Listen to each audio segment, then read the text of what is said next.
मेरे प्रिय भाई बहनों, आप सभी को जय मसीह की। आप सब कैसे हैं? प्रभु यीशु में आप सब आनंदित होंगे। हालेलुया। मेरे प्रिय भाई बहनों, आपके जीवन में कैसा भी उथल पुथल है, परमेश्वर आज इन दो वचनों के द्वारा आपसे बातें करेगा। आपको तुरंत राहत मिलेगी। हालेलुया। वचन पर विश्वास करना, क्योंकि परमेश्वर वचन के ही द्वारा आपसे बातें करता है। हालेलुया। क्या आप कभी ऐसे हालात से गुजरे हैं जहां लगता है कि कठिनाइयां खत्म ही नहीं होती? शायद आप सोचते हैं, क्यों मेरे ही साथ इतना संघर्ष होता है? पर सुनिए, बाइबल क्या कहती है। हे प्रियो, उन अग्नि परीक्षाओं जो तुम्हारी परीक्षा के लिए तुम में हो रही हैं, आचरित मत हो जैसे तुम्हारे साथ कोई अनोखी बात हो रही हो। मेरे प्रिय भाई बहनों, परमेश्वर हमें वचनों के द्वारा आज समझाना चाहता है। परमेश्वर अपनी बातें आज तुम तक पहुंचाना चाहता है मेरे प्रिय भाई बहनों। और यीशु खुद कहते हैं, इस संसार में तुम्हें कलेश होगा, परंतु ढाढ़स बांधो, मैंने संसार को जीत लिया है। हालेलुया। मेरे प्रिय भाई बहनों, मेरे दोस्तों, मेरे हम उम्र के नौजवानों, भाई बहनों, दोस्तों, यह संघर्ष तुम्हें कमजोर करने का नहीं, बल्कि तुम्हें मजबूत बनाने के लिए है, ताकि तुम जान सको कि तुम्हारा उद्धार करने वाला जीवित और उसने पहले ही तुम्हारे लिए जीत तय कर दी है। आज हिम्मत रखो, तुम्हारी आशा किसी दिन गवाही बनेगी। हालेलुया। वचन नंबर हम 1 पढ़ते हैं मेरे प्रिय भाई बहनों। पहला पत्रस 4 अध्याय वचन 12। हे प्रियो, जो दुख रूपी आग तुम में परखने के लिए तुम में भड़की है, इससे यह समझकर आश्चर्य ना करो कि कोई अनोखी बात तुम पर बीत रही है। हालेलुया।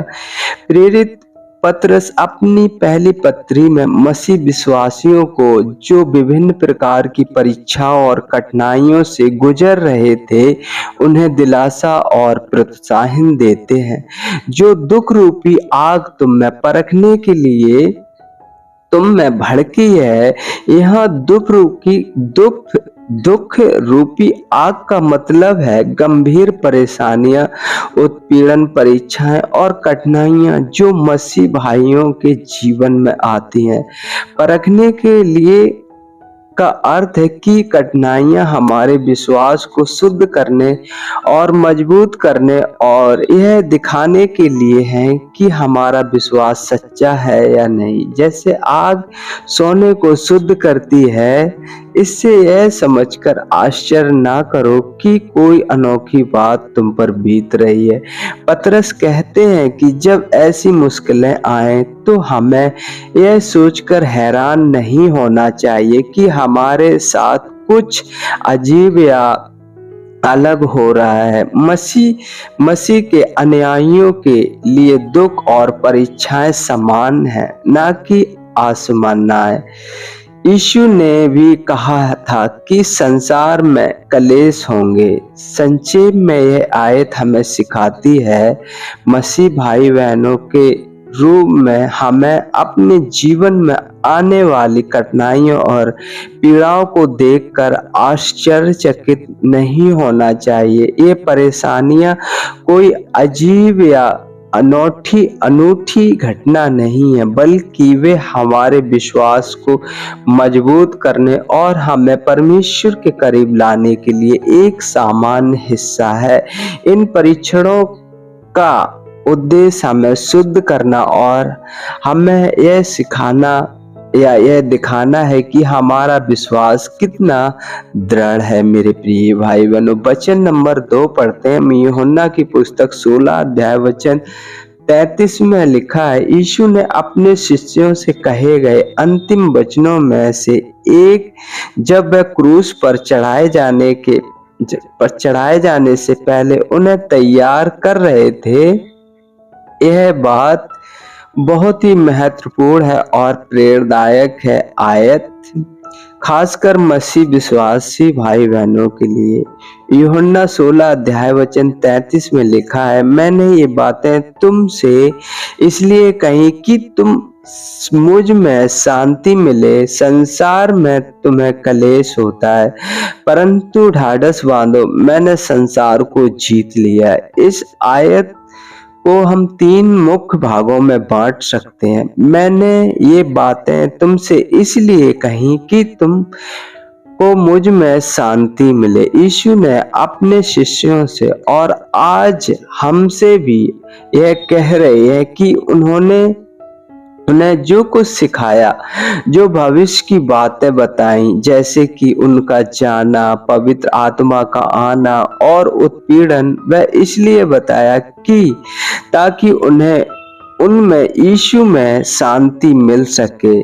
यह दुनिया की शांति नहीं है जो परिस्थितियों पर निर्भर करती है, बल्कि एक गहरी आंतरिक शांति है जो यीशु के साथ संबंध से आती है। यीशु जानते थे कि उनके शिष्य भयभीत होंगे और आगे क्या होगा इसकी चिंता करेंगे, इसलिए वह उन्हें आश्वस्त कर रहे हैं कि उनकी शिक्षाएं और उनका साथ उन्हें शांति देगा, चाहे कुछ भी हो। संसार में तुम्हें कलेश होता है, यह एक कड़वी सच्चाई है। यीशु स्पष्ट रूप से बता रहे हैं कि उनके अनुयायियों को इस दुनिया में कठिनाइयों, दुखों का सामना करना पड़ेगा। केवल शुरुआती शिष्यों के लिए नहीं, बल्कि हर युग मसीह भाई बहनों के लिए है। कलेश का अर्थ है शारीरिक, भावनात्मक, आध्यात्मिक या सामाजिक स्तर पर किसी भी प्रकार की परेशानी हो सकती है। यह आयत हमें बताती है कि मसीह का अनुसरण करने का मतलब परेशानियों मुक्त जीवन नहीं है, परंतु ढांढस बांधो, मैंने संसार को जीत लिया। यह आयत का सबसे शक्तिशाली और आशा भरा हिस्सा है। ढाढ़स बांधो का अर्थ है हिम्मत करो, निडर बनो, घबराओ मत। यह हिम्मत हमें कहां से मिलती है? यीशु के इस घोषणा से, मैंने संसार को जीत लिया। इसका मतलब यह नहीं कि दुनिया में बुराई खत्म हो गई या हमें अब कोई समस्या नहीं होगी। इसका मतलब है कि यीशु ने पाप, मृत्यु, शैतान की शक्ति पर विजय प्राप्त कर ली है। उन्होंने अपने पुनरुत्थान के द्वारा इस संसार के सभी दुष्ट प्रभावों को, अंधकार की शक्तियों को हरा दिया है। उनकी विजय अंतिम और निर्णायक है। इसलिए भले ही हमें संसार में कलेश सहना पड़े, हमें निराश होने की आवश्यकता नहीं, क्योंकि हमारा उद्धारकर्ता पहले ही सबसे बड़ी लड़ाई जीत चुका है। उनकी विजय हमारी विजय है। यूहन्ना 3:16 हमें सिखाता है कि मसीहियों के जीवन में कठिनाइयां और परेशानी आती रहेंगी, लेकिन हमें उनसे डरने या घबराने की जरूरत नहीं है। यीशु हमें अपनी सच्ची शांति प्रदान करते हैं और सबसे महत्वपूर्ण बात यह है कि उन्होंने संसार को जीत लिया है। उनकी विजय में हमें साहस और आशा मिलती है, जानते हुए कि अंत में हम उनके साथ विजय होंगे। हालेलुया। तो परमेश्वर इन वचनों के द्वारा आप सबको बड़ी आशीष दे। 2 वचने परमेश्वर ने बड़ी अच्छी रीति से आपको, मुझे समझाया है कि कठिनाइयां कैसी भी हो, हमें परमेश्वर पर भरोसा रखना चाहिए। हालेलुया। तो आइए हम छोटी सी प्रार्थना करते हैं, परमेश्वर आपकी अगुवाई करे। Hallelujah, hallelujah. मेरे पिता परमेश्वर, हम धन्यवाद करते हैं प्रभु जी, सुंदर समय के लिए जो प्रभु जी आपने हमारे जीवन में दिया। पिता परमेश्वर, प्रभु जी सुरक्षित रखा। प्रभु जी हम आपका धन्यवाद करते हैं। सुनने वाले हर एक भाई बहन को आपके हाथों में सौंपते हैं जो पिता परमेश्वर इस समय प्रभु जी आपके वचनों से प्रभु जी उत्तम मन्ना प्रदान किया है। पिता परमेश्वर उत्तम बातें प्रभु जी आपके वचनों से हमने सीखी है कि समस्या कैसी भी हो, परेशानी कैसी भी हो, हमें घबराने की जरूरत नहीं है, क्योंकि तू सदा हमारे साथ है, हमारे अंग संग है। हमारी कमियों को, हमारी जरूरतों को पूरी करने वाला परमेश्वर जीवित परमेश्वर है। प्रभु उन सभी भाई बहनों से प्रभु बातें करें मेरे पिता परमेश्वर, और उनकी अगुवाई करें प्रभु। हम आपका धन्यवाद करते हैं प्रभु, धन्यवाद करते हैं। सारी बातों में आदर महिमा आपको देते, आपके नाम की बड़ाई करते प्रभु। विनम्र विनती करते, यदि कोई बीमार है मेरे पिता परमेश्वर, आपका वचन कहता है घबराओ नहीं, मैंने संसार को जीत लिया है, मैंने उस पर विजय प्राप्त की है। प्रभु वो आप में भरोसा रख सकें पिता परमेश्वर, एक उनकी बड़ी गवाही तैयार हो यीशु के नाम में मेरे पिता परमेश्वर। और प्रभु जी उन्हें स्वस्थ जीवन दें पिता परमेश्वर, प्रभु जी उन्हें चंगाई दें यीशु के नाम में मेरे पिता परमेश्वर। प्रभु जी हम धन्यवाद करते हैं पिता परमेश्वर, आगे का समय आपके हाथों में सौंपते हैं।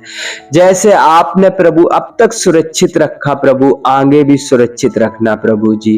रात के समय को भी आपके हाथों में सौंपते, आपकी दया आपकी दृष्टि हम सभी मसीह भाई बहनों पर बनी रहे, यीशु के सामर्थी नाम से मांगते हैं, आमीन आमीन।